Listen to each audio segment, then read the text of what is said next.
The Albanese government is insisting it will not drop the ban on nuclear power. Chris Bowen, the Energy Minister, yesterday again said we had to switch instead to wind and solar power, backed by some technology or other to take over when there was no wind or sun.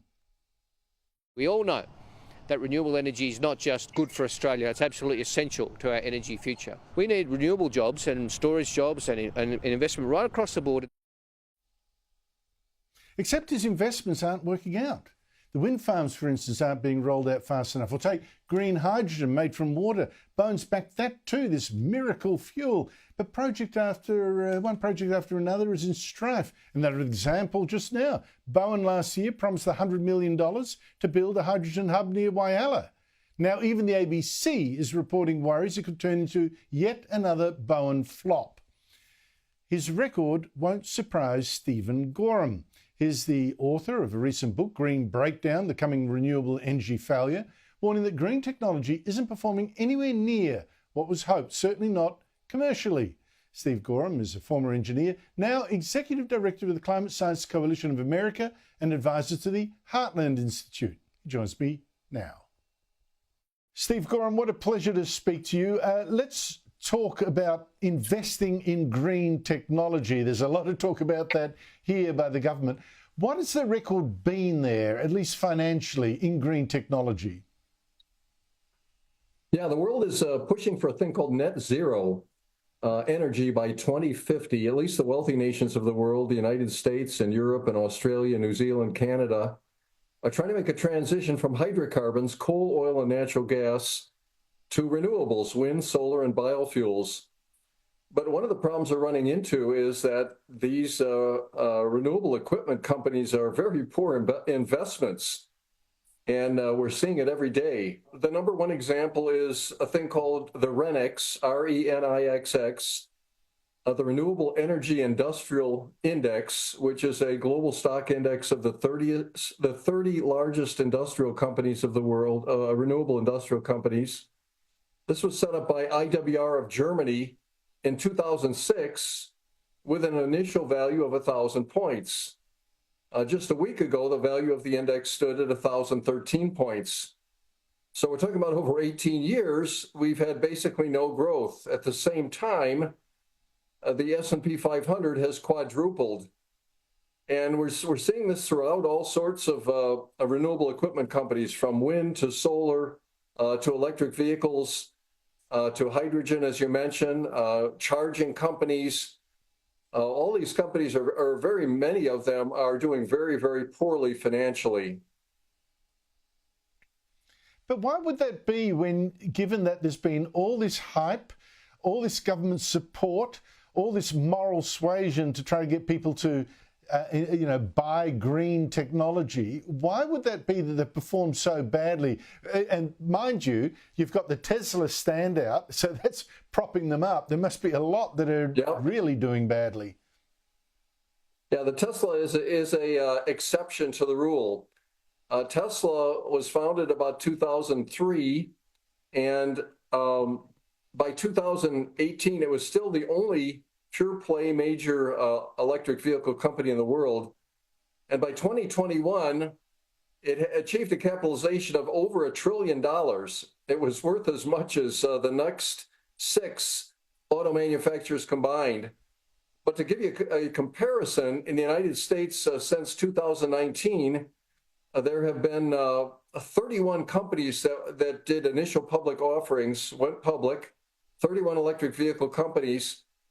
And only one of those today has a stock price that's higher than the initial public offering. The other 30 are down. 6 of those companies are bankrupt. And so it's just been a very, very poor investment for financial or anybody interested in making money in the market. We're also told here, I don't know, it's ad nauseum, that wind and solar are the cheapest form of new energy. Is that actually true? Yeah. No, it isn't. Those are the headlines. It is true that the generating cost of wind and solar has come down over the last decade throughout the world, and it's approaching the cost of natural gas. But that's only part of the cost of generating electricity. And wherever wind and solar have put in, you see that the cost of electricity has been rising. One of those, for example, is Australia. The nation of Australia pursued an aggressive wind and solar build out between 2000 and 2021, and it's still going. And I think it's up to about a little over 30% of your electricity last year. But at the same time, way back in the year 2000, Australia's electricity prices were amongst the lowest in the world. And in the last 20 years, they've risen to be amongst the most expensive. And another example is Europe. I have a chart that I like to plot that shows the wind and solar capacity of a nation on the vertical axis and the residential electricity price on the horizontal axis. If wind and solar were the cheapest forms of electricity generation, you would expect that the nations that put in the most wind and solar would have the lowest electricity prices. But you see exactly the opposite. You see that the nations that put in the most wind and solar have much higher prices than the rest of the nations. An example is Spain, where the price of electricity is double the United States price. And Denmark, which has all those wind turbines, is more than triple the United States price. So we see actually as these things are deployed that they tend to be more expensive. And one of the reasons is you have to account for intermittency because they don't always generate energy if the sun isn't shining, wind isn't blowing. And also transmission. You need a lot more transmission build-outs to connect to all of these wind and solar systems. It's just extraordinary. You also need to build, because of that intermittency, you actually need effectively to build a second power supply to just stand by for when the first ones fail, and that costs. When you've done this, you've written about this in your book at enormous detail, a lot of facts there, a lot of evidence. What does it now tell you about the green revolution? What's your big takeout here? Yeah, so my latest book is called The Green Breakdown: The Coming Renewable Energy Failure. The world is going to fail to get anywhere close to net zero. It's just not going to happen by 2050. It's beyond a reach out goal. It's an impossibility. Today, for example, we still have about 95% of all of our vehicles that are running on mostly fuels from petroleum, some natural gas. We have most of the world's electricity, still about 65% that is running from hydrocarbons. And the total energy for the world is still about 80 or 82% from hydrocarbons, despite the fact that the world has spent $5 or $6 trillion over the last 20 years to try and build wind and solar and replace it. So we're going to see a breakdown. The further along this path means higher energy prices. It means electricity blackouts.